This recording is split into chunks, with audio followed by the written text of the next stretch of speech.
Hi students, I'll be discussing current electricity topic in this video. I'll be discussing the entire topic with the help of problems. The first problem which I have taken will depict the use of Kirchhoff's rules for branch circuit. We have a circuit where we have to find current through resistor R. In single conducting path, current at every cross section will be same in the steady state. The direction of current we can choose arbitrarily. If result comes out to be positive, that means actual direction of current will be in the direction of current considered by us, whereas if answer comes out to be negative, that means actual direction of current in the path of consideration will be opposite to the direction considered by us. So I have taken arbitrary direction of current in all the three paths. We have taken I1 in this path, I2 in this path, and I in this path. So using Kirchhoff's junction rule, which says total incoming current equals to total outgoing current at an electric junction, so we can use this either at A or B, and we get I2 equals to I1 plus I. Now potential drop across point A and B to be calculated. We have three different paths to calculate potential drop. So potential drop delta phi AB equals to phi A minus phi B. So through this path if we travel, in that case minus E1 plus I1 R1. The same thing through this path if we go for minus I2 R2 plus E2. If we go through this path, in that case this will be equal to IR. Now focus will be to get I1 and I2 in terms of I and put in this equation. So we have calculated it and put the value of I1 and I2 in this equation, and we got this result. The same question we can go by other method, that is what we can do is we can ground one of the junction that is not going to change the current distribution or current configuration in the electric circuit. If we ground this one, but if we ground 2 points, in that case current configuration in the electric circuit will change after the grounding, as 2 point when grounded can behave as a single conducting path connected between those 2 points. But if we ground one single point, in that case current configuration is not going to change in the electric circuit. So the point which has been grounded will get potential 0, because in the entire problems of current electricity our focus will be on potential drop, because all equations will be related to potential drop. So we can choose any point, any arbitrary potential, or as we have grounded a particular point, so that point will have potential 0.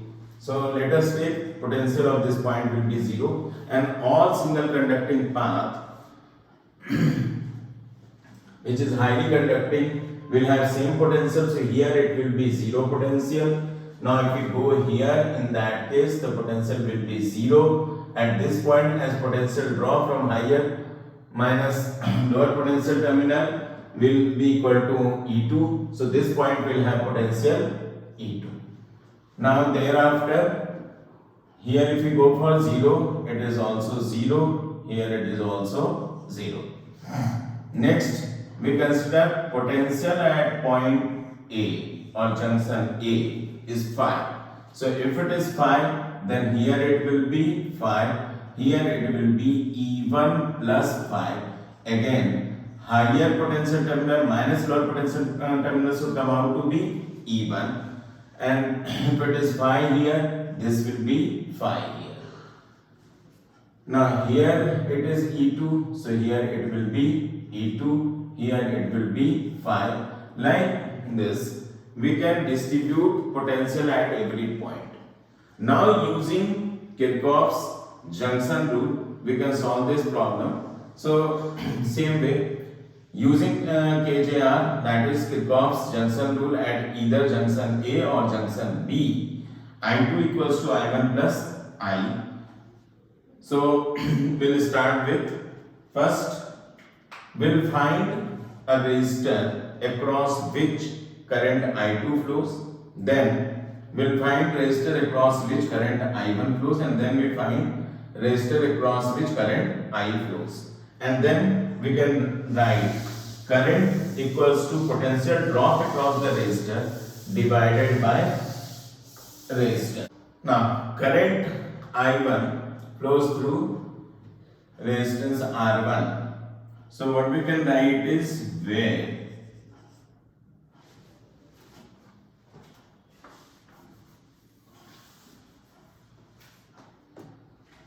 now current I1 flows through resistance R1. So we can write I1 equals to potential drop, direction of current we have to take into consideration higher minus lower. We can go for E1 plus 5 minus 0. So E1 plus 5 minus 0 divided by R1. If we go for I2, we have to find the resistance across which I2 flows. So this one, direction current we have taken right to left. So E2 minus 5 divided by R2. E2 minus 5 divided by R2. I, we can take here 5 minus 0 divided by R. I equals to 5 minus 0 divided by R. That comes out to be 5 by R. Now we can put all this value and we can calculate 5.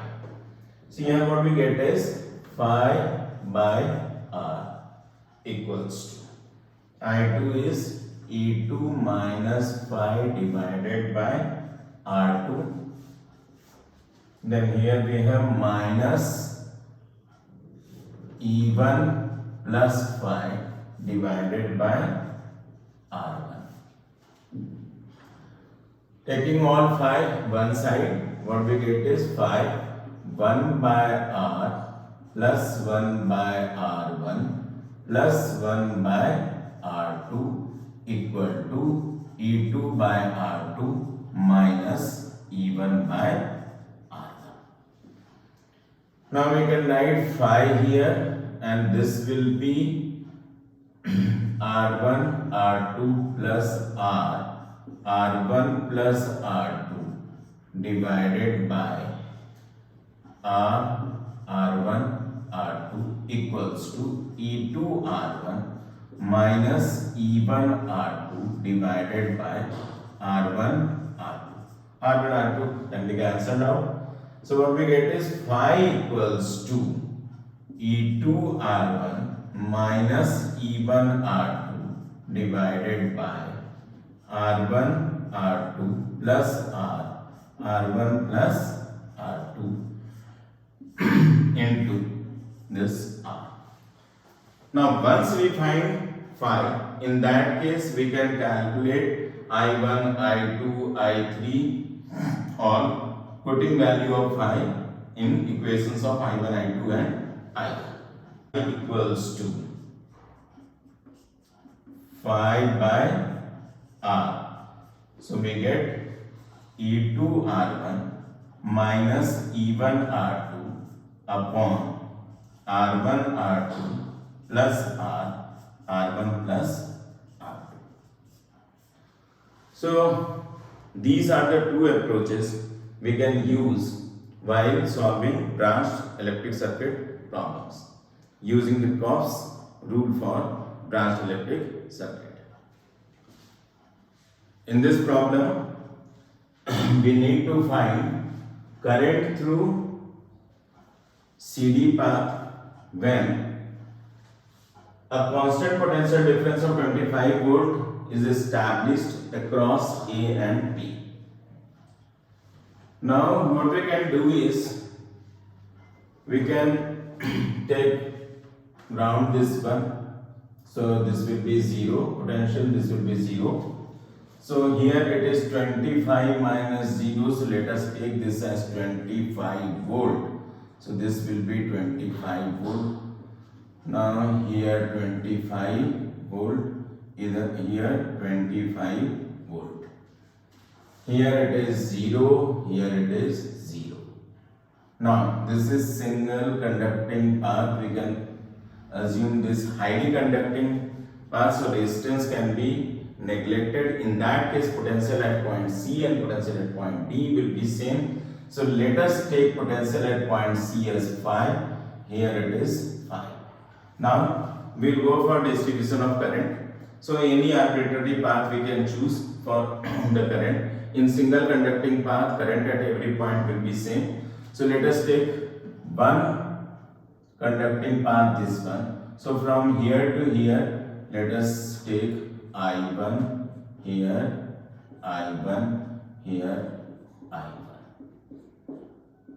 Now next single conducting path we have this. So we'll take this as I3. Here it is I3. Here it is I3. Next we can go for this path. Let us take current as I. This path, one single conducting path from here to here. So let us take this as, we can write as I2. Here it is I2. Now one single conducting path we have here. So we'll go for here I4. Here it is I4. Here I4. Okay. Some current, let us take from here, it will be coming. This is I dash, and same I dash will go this side. So we can use Kirchhoff junction rule at C and then at D. So at junction C. At junction C. Total incoming current we have I1 and total outgoing current I plus I2. We have to calculate I. So better we'll write I equals to I1 minus I2. Now we have to search for resistor across which I1, I2 and I flows.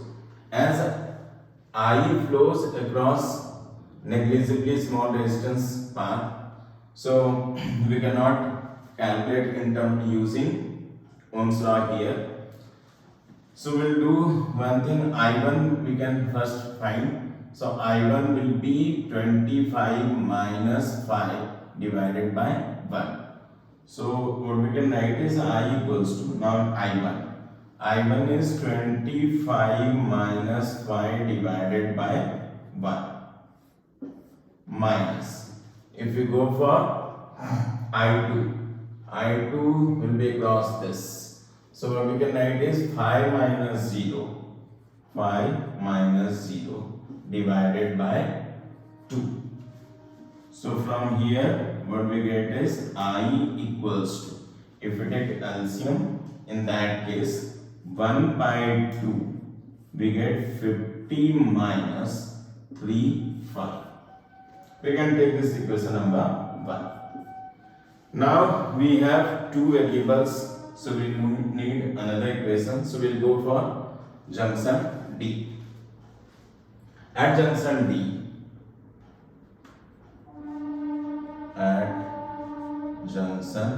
D, total incoming current we have is I and I3 and outgoing I4. So what we can write is I plus I3 equals to I4.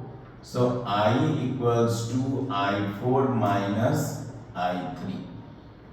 Now again I equals to I4. I4 flows across resistor R4. So what we can write is 5 minus 0 by 4. 5 minus 0 divided by 4.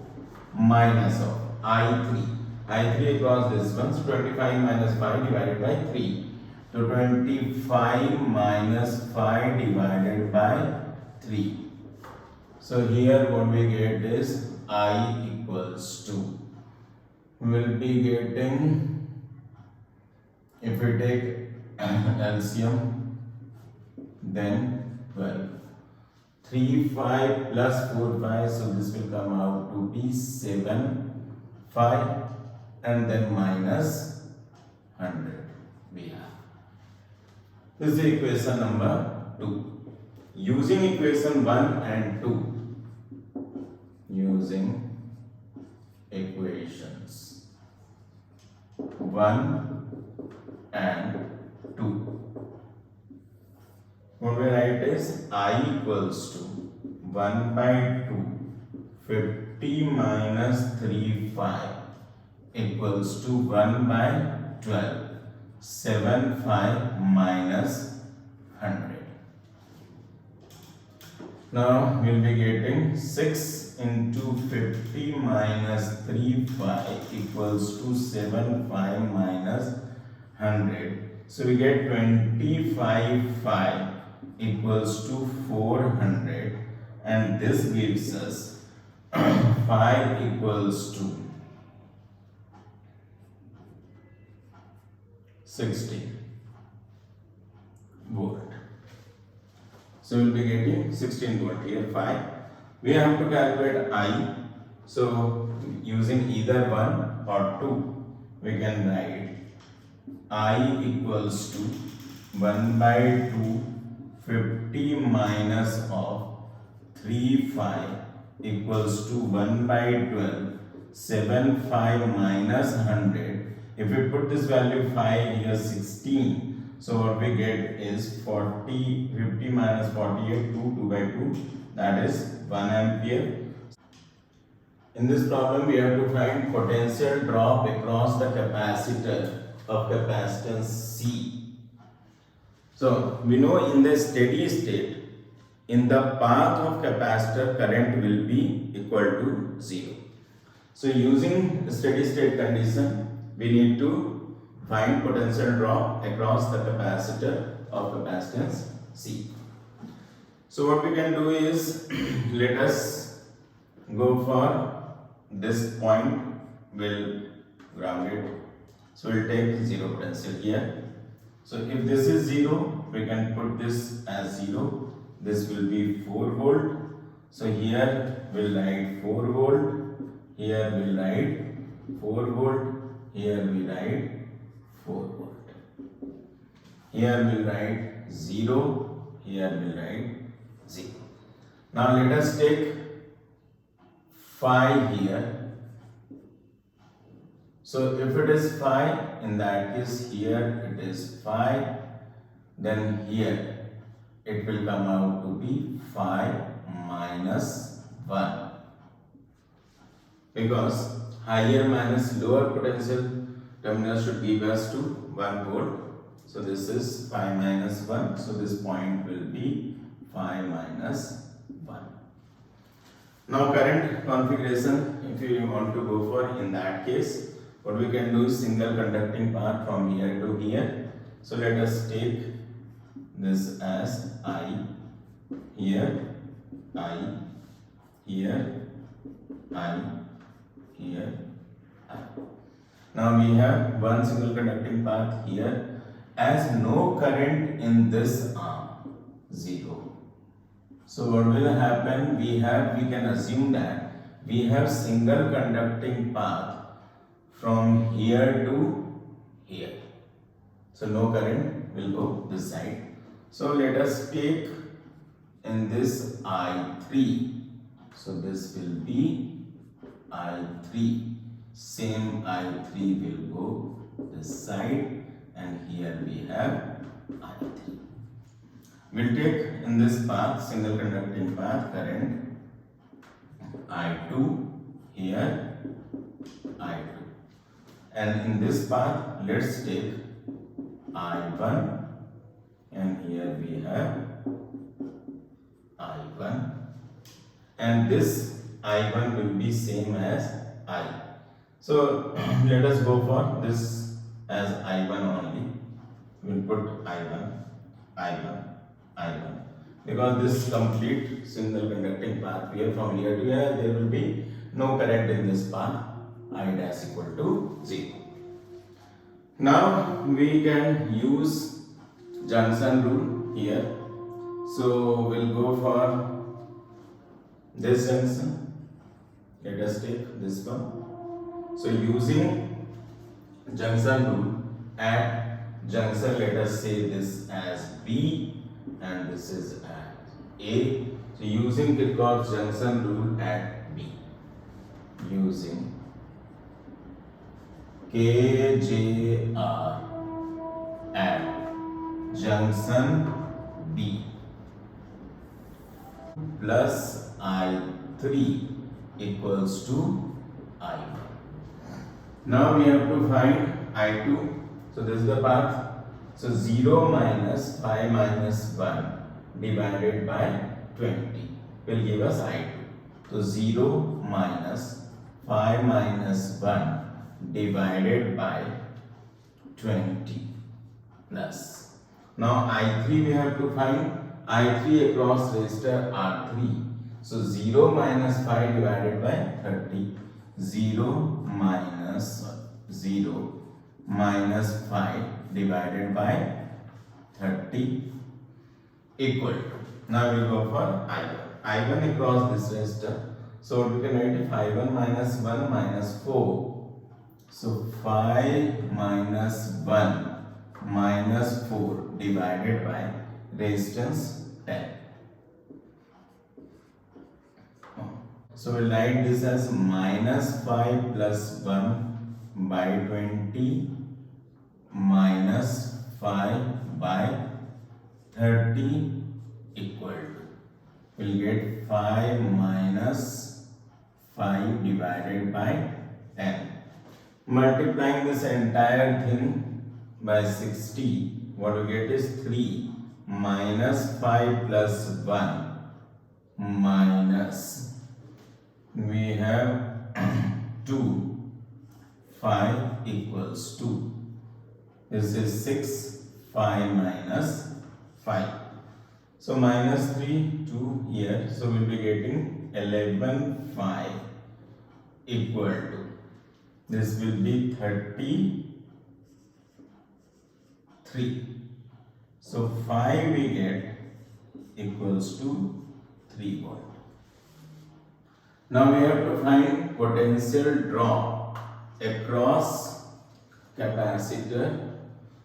So what we can write is delta phi equals to nothing but phi A minus phi B, and that comes out to be 5 minus 4. So this will be 3 minus 4 equals to minus 1 volt, and this will be the answer.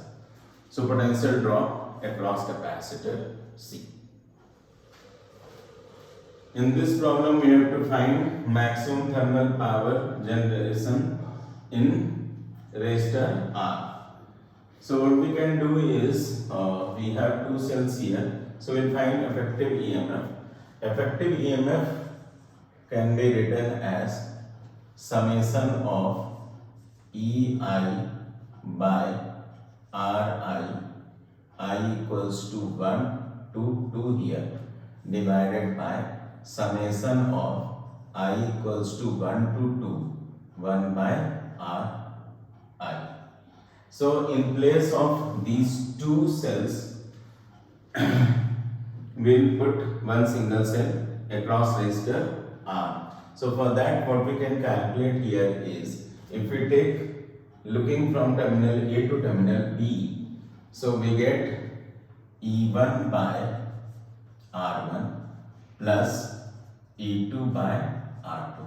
If polarity is reversed for any terminal, in that case, if like this here, lower terminal, either higher terminal potential, in that case, we'll put here minus, but here looking from terminal A to B, as both higher terminal we are seeing here, so we'll take plus plus here, then we have 1 by R1 plus 1 by R2.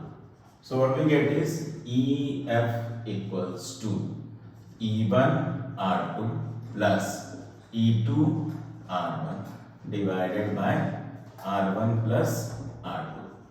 Then we have to find effective resistance by shorting these two cells. If we see, R1 R2 will be in parallel. So what we can write is effective resistance. We can say that is Rf equals to R1 R2 divided by R1 plus R2. Now this complete circuit reduces to, we have here 1 R, here we have terminal A, here B, so we'll put here one cell with, let us take internal resistance Rf here, so we'll put here Rf, then we have higher terminal, potential terminal here, we can write EF. Now current, if we go for, this will come out to be I, so here I, here I, and here we have I. For maximum thermal generation through a cell, resistance R should be equal to internal resistance of the cell. So we will put maximum thermal for maximum thermal power generation. Thermal power generation.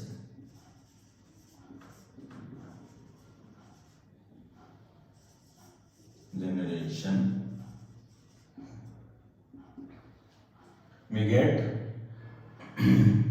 R equals to Rf. So answer of this question will come out to be R equals to R1 R2 by R1 plus R2. If we need to calculate the maximum thermal power generated through resistor R, so what we can do is we can find first I here. So this I will come out to be nothing but EF divided by R plus RF, where R equals to RF.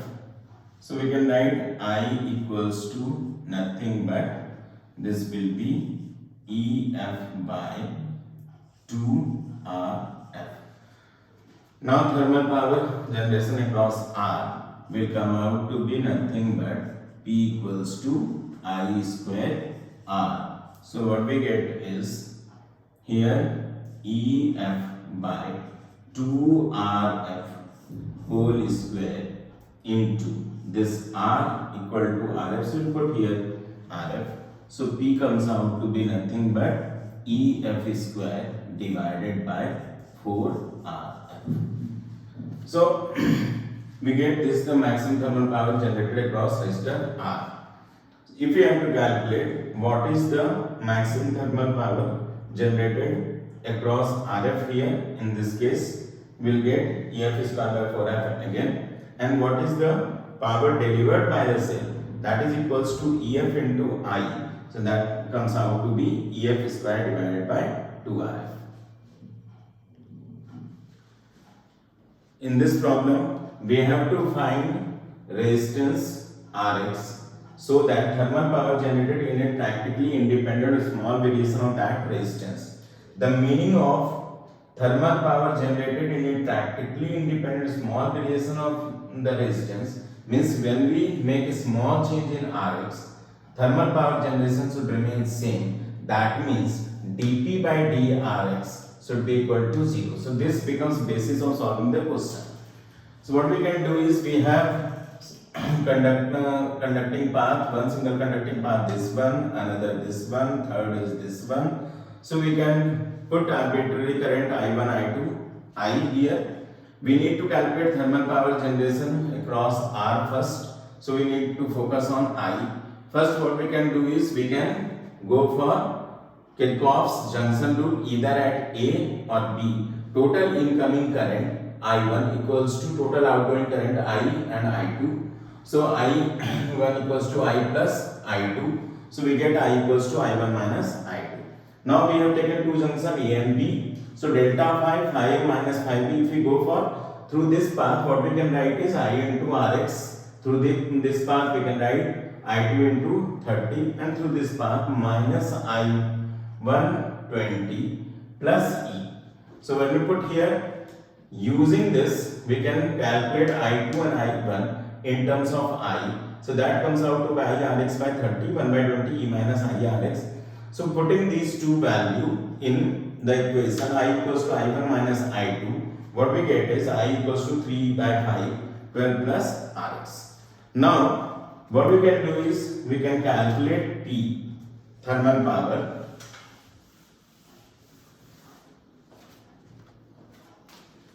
P equals to I square Rx. So that will be equals to nothing but 9E square by 25 here, and we get here Rx by 12 plus Rx. This is whole square. So now next target is to differentiate it with respect to Rx. So what we can write is dP by dRx equal to 9E squared by 25. We'll go for product rule of we'll go for quotient rule of differentiation here. So 12 plus Rx to the power 4. This differentiation will give us 1. This 12 plus Rx whole square minus of this Rx here will differentiate this one. So what we get is 2 into 12 plus Rx. So again, if we write this dP by dRx, this comes out to be 9E square by 25. If we take 12 plus Rx outside of this, so 12 plus Rx will come out to, so this will be 12 plus Rx to the power 3. Now we'll be getting here 12 plus Rx minus of 2 Rx. So finally what we get here is dP by dRx equal to 9E square by 25, 12 plus Rx whole cube. And here we had 12 minus Rx. When we put dP by dRx equal to 0, so now what we can say is dP by dRx when dP by dRx equal to 0. So this gives us Rx equals to nothing but 12. So that will be the answer of this question. Thank you.